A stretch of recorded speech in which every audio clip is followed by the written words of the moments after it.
What are simultaneous equations? Simultaneous equations क्या हैं? तो सबसे पहले इसकी डेफिनेशन को पढ़ते हैं, समझते हैं और इसके बाद एग्जाम्पल की मदद से इस कॉन्सेप्ट को आपके लिए एक्सप्लेन करते हैं। साइमल्टेनियस इक्वेशंस आर टू और मोर। पहला पॉइंट कि साइमल्टेनियस इक्वेशंस जो है वो हमेशा दो या दो से ज्यादा हो। कभी भी आप किसी एक सिंगल इक्वेशन को साइमल्टेनियस इक्वेशन नहीं कह सकते। उनकी तादाद दो भी हो सकती है, दो से ज्यादा भी हो सकती है। Second is algebraic equations that share the same variables and are solved together। ऐसी अलजेब्रिक इक्वेशंस जो सेम वेरिएबल को शेयर कर रही हो। एग्जाम्पल नंबर 1 में आप देख सकते हैं कि दो इक्वेशंस हैं और दो वेरिएबल मौजूद हैं, x और y, और दोनों इक्वेशंस में x और y वेरिएबल मौजूद हैं। तो सेम वेरिएबल जो हैं वो शेयर कर रही हैं और इनको हमने एक साथ सॉल्व करना है सेकेंड पॉइंट के मुताबिक। तीसरे पॉइंट को देखते हैं, the number of variables must match the number of equations. तो इसके मुताबिक स्टूडेंट, अगर आपके पास दो इक्वेशंस मौजूद हैं तो उनमें दो वेरिएबल होंगे। अगर आपके पास तीन इक्वेशंस मौजूद हैं तो उनमें वेरिएबल की तादाद जो है वो तीन होगी। ये एग्जांपल नंबर 4 में आप देख सकते हैं। यहाँ पे आपके पास तीन इक्वेशंस हैं और तीन ही वेरिएबल मौजूद हैं, एक्स, वाई और z। तो सिंपल डेफिनेशन है, सिंपल इसके पॉइंट्स हैं। और lastly, one equation depends on the other equation for an answer. किसी भी इक्वेशन को आप अलहदा से सॉल्व नहीं कर सकते। दोनों इक्वेशन जो हैं वो अपने आंसर के लिए एक दूसरे के ऊपर डिपेंड कर रही हैं। इनको हमने एक साथ सॉल्व करना है। तो तीन बातें स्टूडेंट हमने डिस्कस की डेफिनेशन में। पहली बात कि दो या दो से ज्यादा होंगी हमेशा। दूसरी ये कि सेम वेरिएबल होंगे इनमें और इनको हमने एक साथ सॉल्व करना है। जितनी इक्वेशंस होंगी उतने ही वेरिएबल्स होंगे। एक इक्वेशन जो है वो अपने आंसर के लिए, अपने सोल्यूशन के लिए दूसरी इक्वेशन के ऊपर डिपेंड कर रही। किसी भी इक्वेशन को आप अलहदा से सॉल्व करके उसमें से वेरिएबल की वैल्यू को फाइंड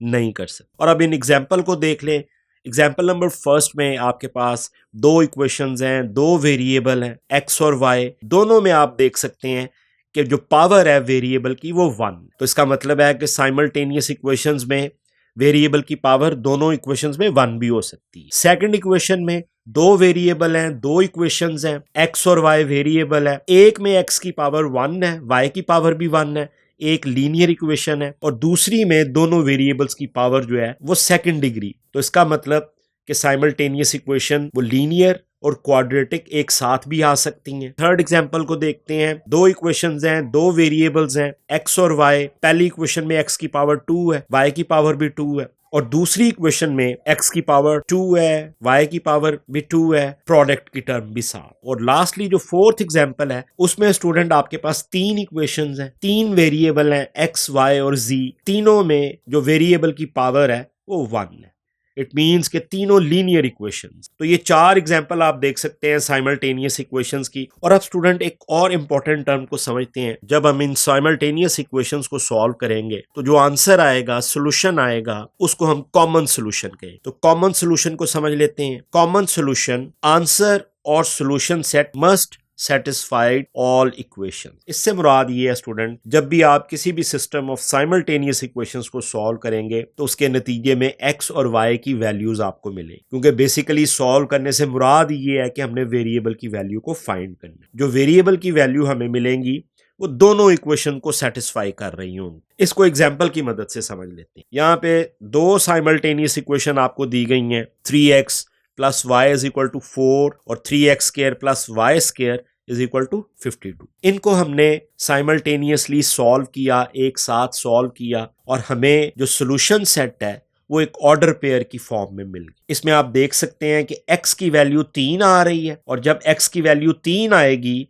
तो इस ऑर्डर पेयर के मुताबिक y की वैल्यू जो है वो -5 आ रही है। और दूसरे ऑर्डर पेयर में जब x की वैल्यू -1 आएगी तो उसमें y की वैल्यू 7 आ रही है। इसको आप सोल्यूशन सेट की फॉर्म में इस तरह से भी लिख सकते हैं। करली ब्रैकेट में अगर हम ऑर्डर पेयर को इनक्लोज कर देंगे तो इसको हम इसका सोल्यूशन सेट भी कह सकते हैं। अब सोल्यूशन सेट जो है सेटिस्फाई करता है इन दोनों इक्वेशंस को। ये कॉमन सोल्यूशन है। यहाँ पर कॉमन सोल्यूशन की डेफिनेशन में ये बात कही गई है।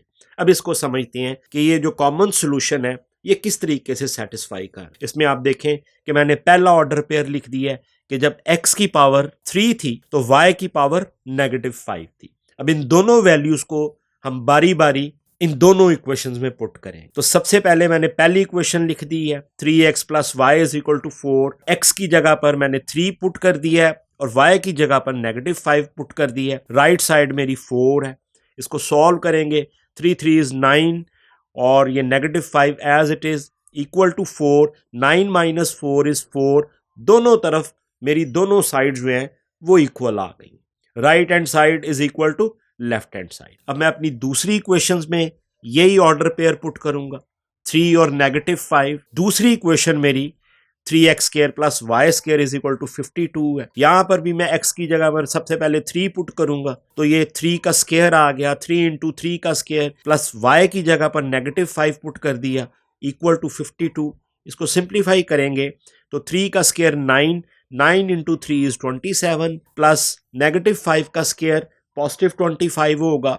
नेगेटिव टर्म अगर स्क्वायर में है तो उसका आंसर प्लस में ही आएगा। तो 5 का स्क्वायर 25 आ गया is equal to 52। 27 plus 25 is 52 और मेरी दोनों साइड्स जो हैं वो इक्वल आ गई। ये सोल्यूशन मेरी इक्वेशंस को सेटिस्फाई कर। अब हम दूसरा पेयर देख लेते हैं जो कि -1 और 7 है। इसको दोनों इक्वेशंस में पुट करेंगे तो 3x plus Y is equal to 4। पहली इक्वेशन x की जगह पर -1, y की जगह पर 7, equation equal to 4। -3 plus 7 is equal to 4 और 4 इज इक्वल टू 4 आ गई। दोनों साइड्स बराबर आ गई। दूसरी इक्वेशन में इसको पुट करेंगे 3x square plus Y square is equal to 52। यहाँ पर x की जगह पर ये -1 पुट कर दिया और y की जगह पर 7 को पुट कर दिया। राइट साइड 52 है, -1 का स्क्वायर 1 नहीं आ गया। 3 प्लस 7 का स्क्वायर 49 इज इक्वल टू 52।